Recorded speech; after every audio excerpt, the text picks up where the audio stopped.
வணக்கம் நண்பர்களே. பின்னணி இசையமைப்பாளர் பாலபாரதி அவர்களை பத்தி தான் இந்த வீடியோவில் பார்க்க போறோம்.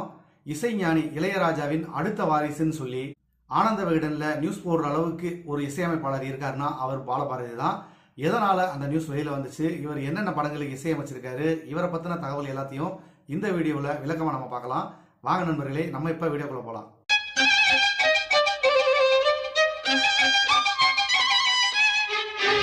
நண்பர்களே, ஆரம்ப காலத்துல பாலபாரதி அவர்கள் சீரியல்களுக்கு தான் இசையமைச்சிட்டு இருந்தாரு. அதுக்கு உறுதுணையா இருந்தது இயக்குனர் செல்வாவும் அவருடைய நண்பர் சரவணனும்.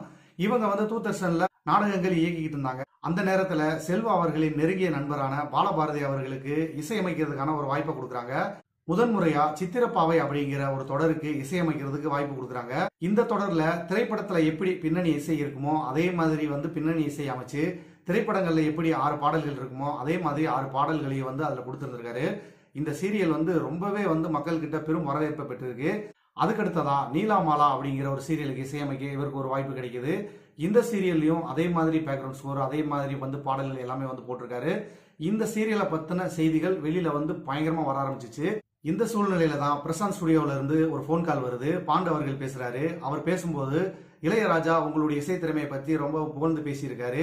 அவர் வாழ்க்கையிலே முதல் தடவையா இன்னைக்கு தான் 1/2 மணி நேரம் லேட்டா வந்திருக்காரு. உங்களுடைய இசை சம்பந்தமா அவர் பார்த்துட்டு தான் வந்திருக்காரு அப்படின்னு சொல்லி பெருமையா சொல்லியிருக்காங்க. இது இவருக்கு மிகப்பெரிய ஒரு அவார்டா இருந்திருக்கு. ஏன்னா இசைஞானி இவருக்கு குருநாதர் மாதிரி. கிட்டத்தட்ட எம்எஸ்வியும் இளையராஜா என்னுடைய குருநாதர் அப்படின்னு சொல்லி பல இடங்கள்ல அவர் பதிவு பண்ணியிருக்காரு. இந்த நியூஸ் எப்படியோ வெளியில பரவி ஆனந்த விகடன்ல இளையராஜாவின் அடுத்த வாரிசு பாலபாரதி அப்படின்னு சொல்லியிருக்காருன்னு சொல்லி நியூஸ் வெளியில வந்திருக்கு. இது உண்மை இல்லை அப்படின்னு சொல்லி பாலபாரதி அவர்களே சொல்லியிருக்காரு. வெளியில நியூஸ் வர அளவுக்கு ஒரு செய்தி இருக்குன்னா அப்ப எந்த அளவுக்கு இளையராஜா இவரை புகழ்ந்து பேசியிருப்பார். பிரசாத் ஸ்டுடியோல இருந்து ஒரு ஃபோன் வந்தது. அப்போ ஒரு ஃபோன் வரும்போது பாண்டு சார் பேசினார். பாண்டு பேசினாரு. ராஜா சார் ரொம்ப அப்ரிஷியேட் பண்ணார் உங்களோட ரீ ரெக்கார்டிங். இன்றைக்கி தான் லைஃப்லேயே அவர் லேட்டாக வந்திருக்காரு. ஒரு 1/2 அன் ஹவர் லேட்டாக வந்தது இதுதான் ஃபஸ்ட் டைம்னாரு. அது ஃப்ளாஷ் ஆகிடுது. ஆனந்த உடலில் ஃப்ளாஷ் ஆச்சு.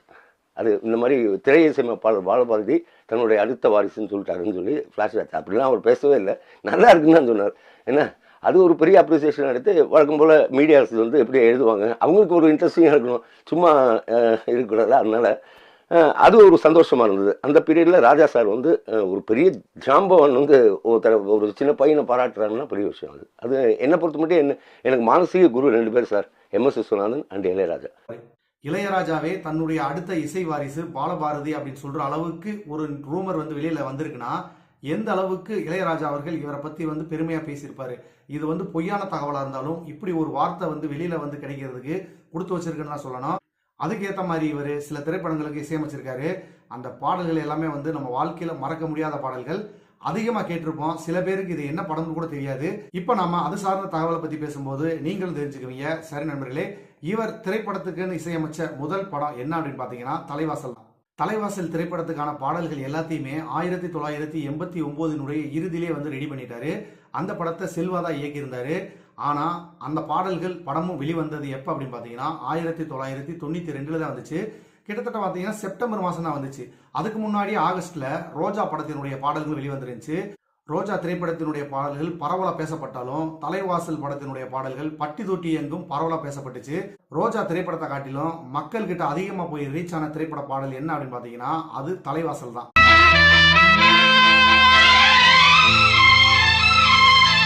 திரைப்படம் எடுக்கிறதுக்கு முன்னாடியே தலைவாசல் படத்துக்காக 13 பாடல்களை டியூன் போட்டு முடிச்சிருக்காரு பாலபாரதி அவர்கள்.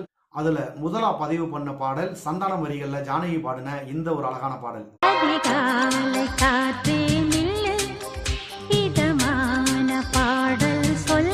இரண்டாவதா வைரமுத்துவின் வரிகள்ல எஸ்பிபி பாடின இந்த ஒரு அருமையான பாடல்.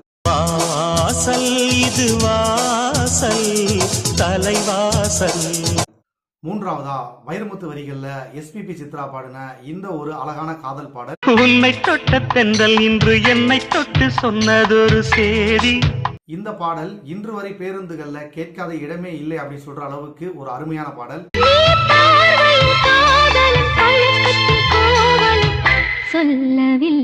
நான்காவதா வைரமுத்துவின் வரிகள்ல எஸ்பிபி பாடின இந்த ஒரு பாடல்.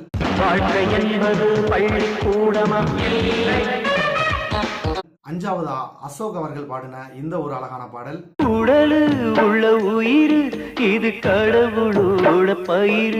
ஆறாவதா மூர்த்தி ரமேஷ் வரிகள்ல சந்திரபோஸ் பாடின இந்த ஒரு அழகான பாடல்.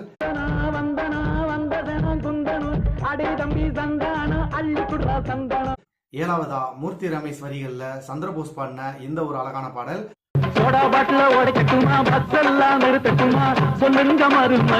நண்பர்களே, மூர்த்தி ரமேஷ் அவர்கள் இந்த படத்துல 7 பாடல்கள் எழுதியிருக்காங்க. அந்த 7 பாடல்களுமே கானா பாடல்கள்.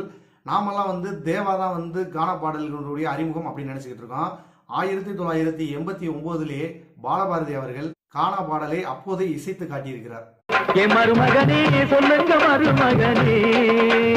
எட்டாவதா மூர்த்தி ரமேஷ் வரிகள்ல சந்திரபோஸ் பாடின இந்த பாடல். சுத்தாது பூமி கேட்டாதே சேரி. ஒன்பதாவதா மூர்த்தி ரமேஷ் வரிகள்ல சந்திரபோஸ் பாடின இந்த பாடல்.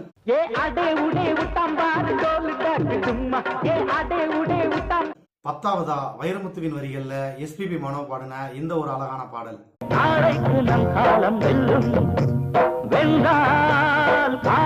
11வதா மூர்த்தி ரமேஷ் வரிகள்ல பாலபாரதி பாடின இந்த ஒரு அழகான பாடல்.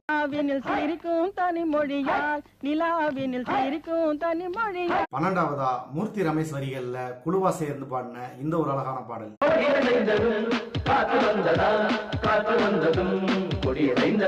13வதா மூர்த்தி ரமேஷ் வரிகள்ல சந்திரபோஸ் பாடின இந்த ஒரு அழகான பாடல்.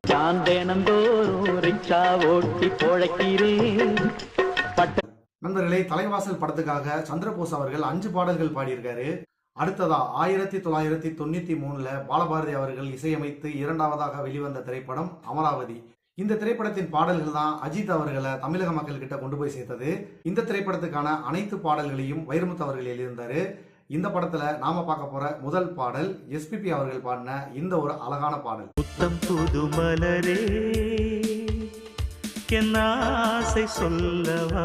இரண்டாவதா வைரமுத்துவின் வரிகள்ல எஸ்பிபி ஜானகி பாடின இன்னொரு அழகான பாடல்.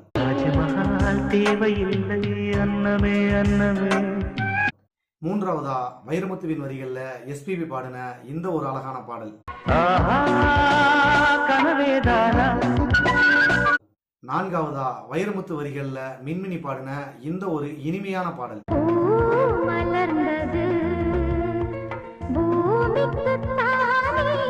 ஐந்தாவதா வைரமுத்துவின் வரிகள்ல அசோக் பாடின இந்த ஒரு அழகான சோக பாடல். உடல் என்ன, உயிர் என்ன, உறவென்ன, உலகென்ன, விதி என்ன, விடை என்ன, மனம்.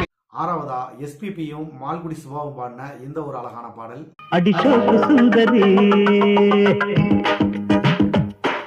சார் நண்பர்களே, பாலபாரதி அவர்கள் வந்து அதிகமான திரைப்படங்களுக்கு இசையமைக்கல. அதுக்கு வந்து ஒரு 50% இவரே ஒரு காரணம்.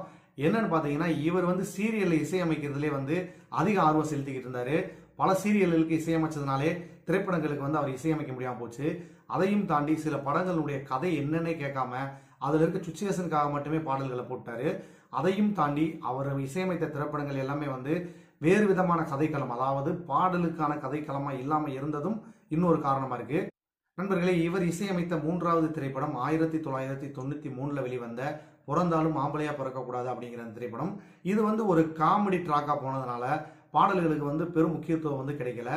அடுத்ததா 1994 பொண்டாட்டியே தெய்வம் அப்படிங்கிற ஒரு படத்துக்கு இசையமைச்சிருந்தாரு.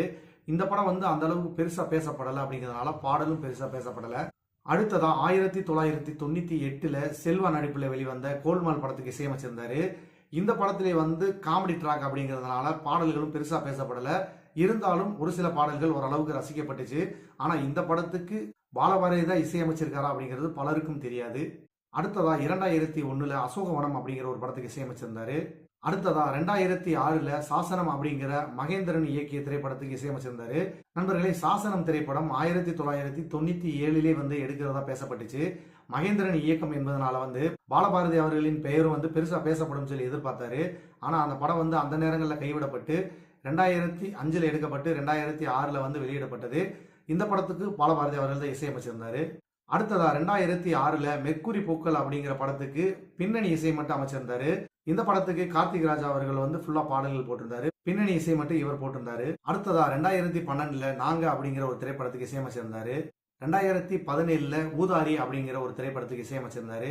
நண்பர்களே, இவர் வந்து சில படங்களுக்கு இசையமைச்சு அது பெருசா பேசப்படலனாலும் ஆரம்பத்துல இவர் இசையமைத்த அந்த 2 திரைப்படங்கள் இவருக்கு போதும். காலம் தாண்டியும் அந்த பாடல்கள் இன்றளவும் பேசப்பட்டுக்கிட்டு தான் இருக்கு. இதையும் தாண்டி இவர் இசையமைக்க வாய்ப்பு கிடைத்து கைவிடப்பட்ட சில திரைப்படங்கள் இருக்கு. அதுல உதயநாள், மோகன் நடிச்ச மகேசன், அடுத்ததா டியூன் போடப்பட்டு கங்கை அமரன் வந்து பாடல் எல்லாத்தையும் எழுதி முடிச்சு எடுக்கிறதா இருந்த மஞ்சக்காலை அப்படிங்கிற ஒரு படமும் கைவிடப்பட்டது. அடுத்ததா நடிகர் அருண் பாண்டியன் அவர்களுடைய அண்ணன் துரைப்பாண்டியன் அவர்கள் வந்து ஒரு படம் எடுக்கிறதா இருந்துச்சு, மாஸ்டர் பிளான் அப்படிங்கிற ஒரு படம். அந்த படமும் கைவிடப்பட்டது. அடுத்ததா மலைத்துளிகள் அப்படிங்கிற ஒரு படத்துக்கு இசையமைச்சிருந்தாரு. அந்த படமும் வந்து வெளிவரவே இல்லை. இந்த மாதிரி பல திரைப்படங்கள் அவர் இசையமைக்கிறதா இருந்து கைவிடப்பட்டிருக்கு. சினிமா இவரை கைவிட்டிருந்தாலும் சீரியல்கள் இவரை கைவிடவே இல்லை. இன்னும் பல சீரியல்களுக்கும் பல படங்களுக்கு வந்து பின்னணி இசை அமைச்சுக்கிட்டு தான் இருக்காரு. அதையும் தாண்டி ஒரு இசைப்பள்ளியும் நடத்திக்கிட்டு இருக்காரு. சார் நண்பர்களே, நீங்க இன்னும் நம்ம சேனலை சப்ஸ்கிரைப் பண்ணலன்னா மறந்துடாம சப்ஸ்கிரைப் பண்ணிக்கங்க. பக்கத்தில் இருக்க பெல் பட்டனை கிளிக் பண்ணிக்கங்க. இந்த மாதிரி நமக்கு தெரியாத இசையமைப்பாளர்கள், அவர்கள் இசையமைத்த திரைப்படங்கள், இசை சார்ந்த இன்னும் பல அரிய தகவல்களை அடுத்தடுத்து நீங்க தெரிஞ்சுக்கிறதுக்கு ஒரு வாய்ப்பா இருக்கும். நன்றி நண்பர்களே. மீண்டும் ஒரு இசை சார்ந்த ஒரு தகவலோட உங்களை சந்திக்கிறேன். இசையோடு இணைந்திருப்போம். வாழ்க வளமுடன்.